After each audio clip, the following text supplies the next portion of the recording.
Capítulo 18. A noite de luta. Se bem que Jacó houvesse saído de Padã-Arã em obediência à instrução divina, não foi sem muitos pressentimentos que repassou a estrada que havia palmilhado como fugitivo 20 anos antes.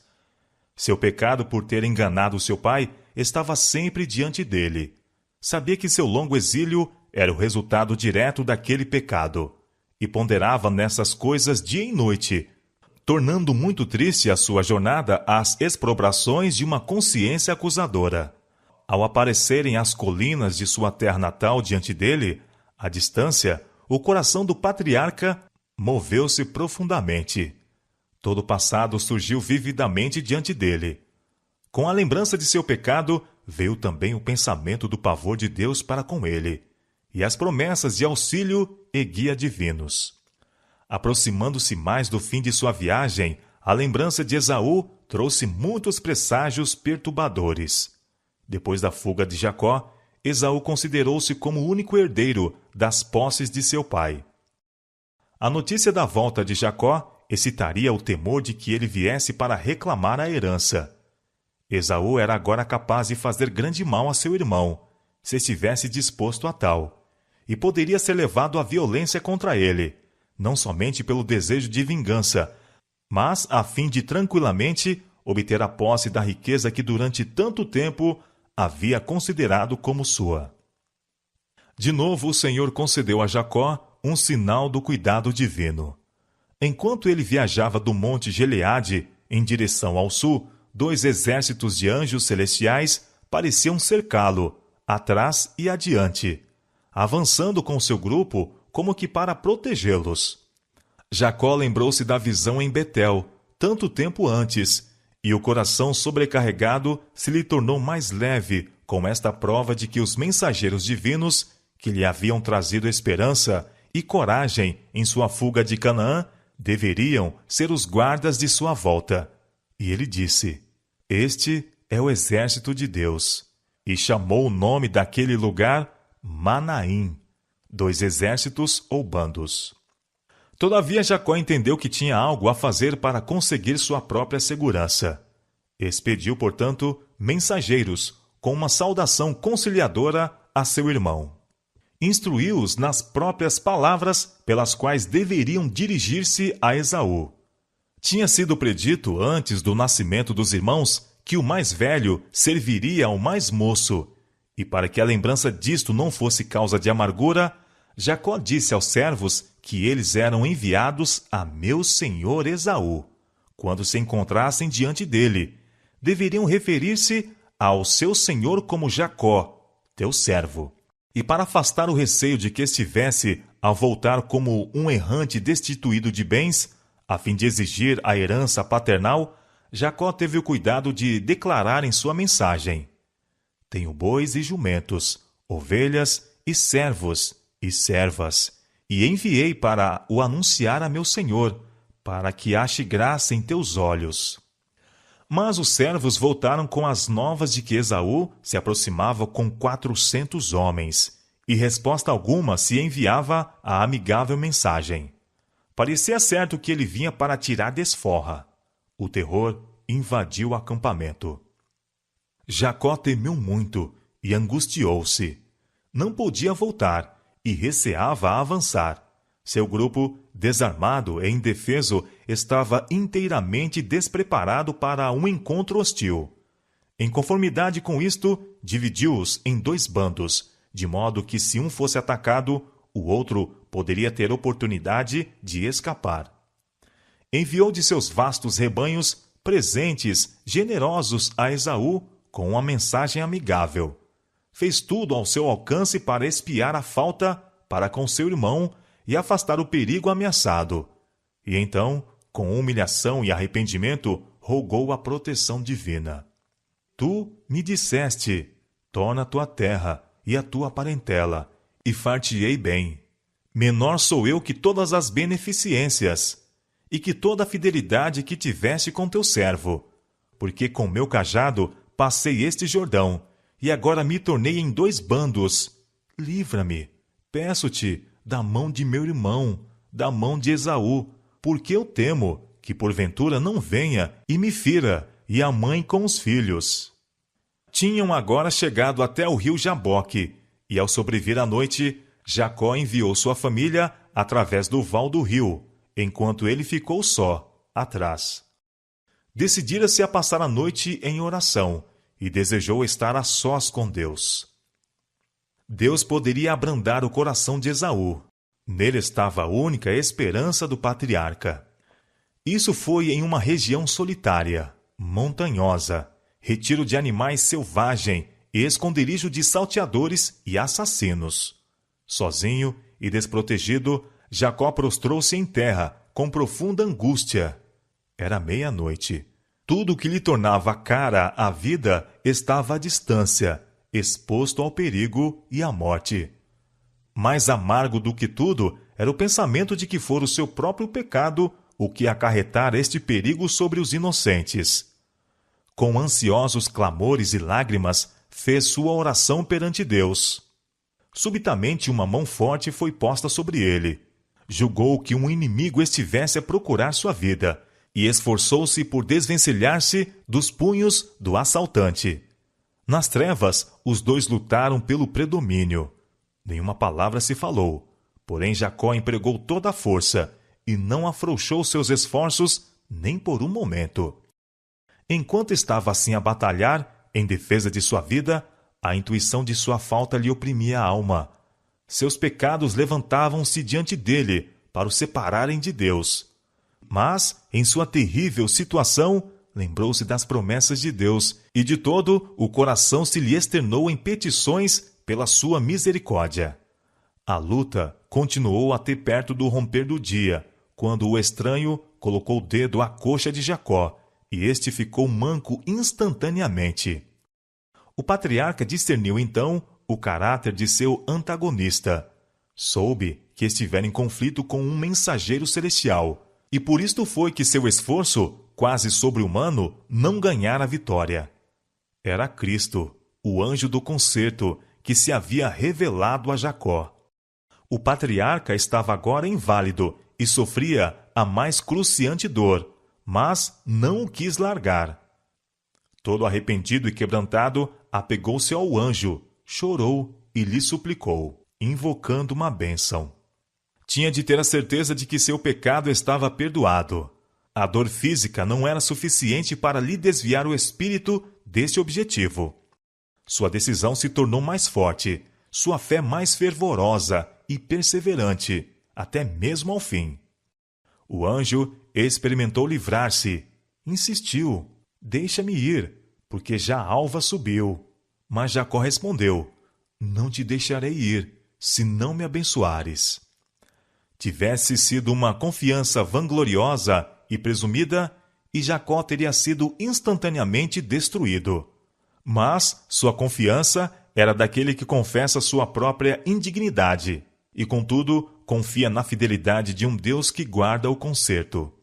Jacó lutou com o anjo e prevaleceu. Oséias capítulo 12, verso 4. Pela humilhação, arrependimento e entrega de si mesmo, este pecaminoso e falível mortal prevaleceu com a majestade do céu. Firmara suas mãos trêmulas nas promessas de Deus, e o coração do amor infinito não podia desviar o rogo do pecador. O erro que determinara o pecado de Jacó, ao obter pela fraude a primogenitura, achava-se agora apresentado claramente diante dele. Não havia confiado nas promessas de Deus, mas procurara, pelos seus próprios esforços, efetuar aquilo que Deus teria cumprido no tempo e modo que lhe aprovessem. Como prova de que fora perdoado, seu nome foi mudado de um nome que lembrava seu pecado para outro que comemorava sua vitória. Não se chamará mais o teu nome Jacó, disse o anjo, mas Israel, pois como príncipe lutaste com Deus e com os homens, e prevaleceste. Gênesis capítulo 32, verso 28. Jacó tinha recebido a bênção que sua alma havia anelado. Seu pecado como suplantador e enganador foi perdoado. Era passada a crise de sua vida. A dúvida, a perplexidade e o remorso lhe tinham amargurado a existência, mas agora tudo estava transformado, e doce era a paz de reconciliação com Deus. Jacó não mais receava encontrar seu irmão. Deus, que lhe perdoara o pecado, poderia mover o coração de Esaú também para aceitar sua humilhação e arrependimento. Enquanto Jacó estava a lutar com o anjo, outro mensageiro celeste foi enviado a Esaú. Em sonho, viu Esaú seu irmão, que durante 20 anos fora um exilado da casa de seu pai. Testemunhou-lhe a dor ao encontrar morta a mãe. Viu rodeado pelos exércitos de Deus. Este sonho foi relatado por Esaú aos seus soldados, com a ordem de não fazerem mal a Jacó, pois o Deus de seu pai estava com ele. Os dois grupos finalmente se aproximaram um do outro, conduzindo o chefe do deserto seus homens de guerra e estando Jacó com suas esposas e filhos, acompanhados dos pastores e servos, e seguidos de longas fileiras de rebanhos e gado. Apoiado em seu cajado, o patriarca saiu para a frente, a fim de encontrar-se com um grupo de soldados. Estava pálido e inutilizado em consequência de seu recente conflito, e andava vagarosa e penosamente, parando a cada passo.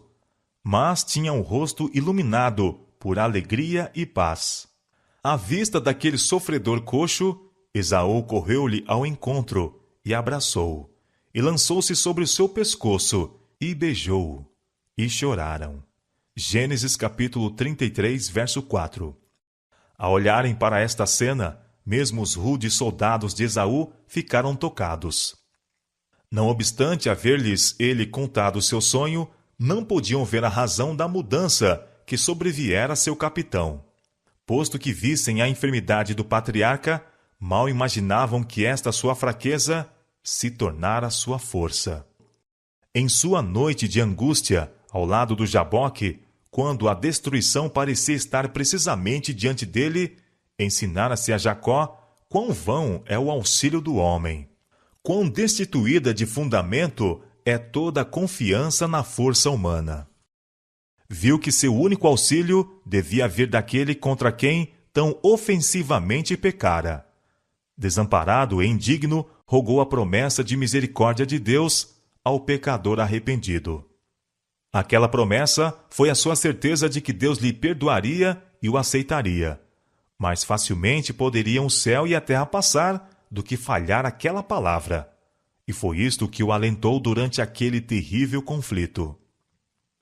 A experiência de Jacó, durante aquela noite de luta e angústia, representa a prova pela qual o povo de Deus deverá passar precisamente antes da segunda vinda de Cristo. O profeta Jeremias, em santa visão, olhando para este tempo, diz: Ouvimos uma voz de tremor, de temor, mas não de paz. Por que se têm tornado macilentos todos os rostos? Ah, porque aquele dia é tão grande que não houve outro semelhante, e é tempo de angústia para Jacó. Ele, porém, será livrado dela. Jeremias capítulo 30, versos 5 a 7. Quando Cristo cessar a sua obra como mediador em prol do homem, então começará este tempo de angústia. Ter-se-á então decidido o caso de toda a alma, e não haverá sangue expiatório para purificar do pecado.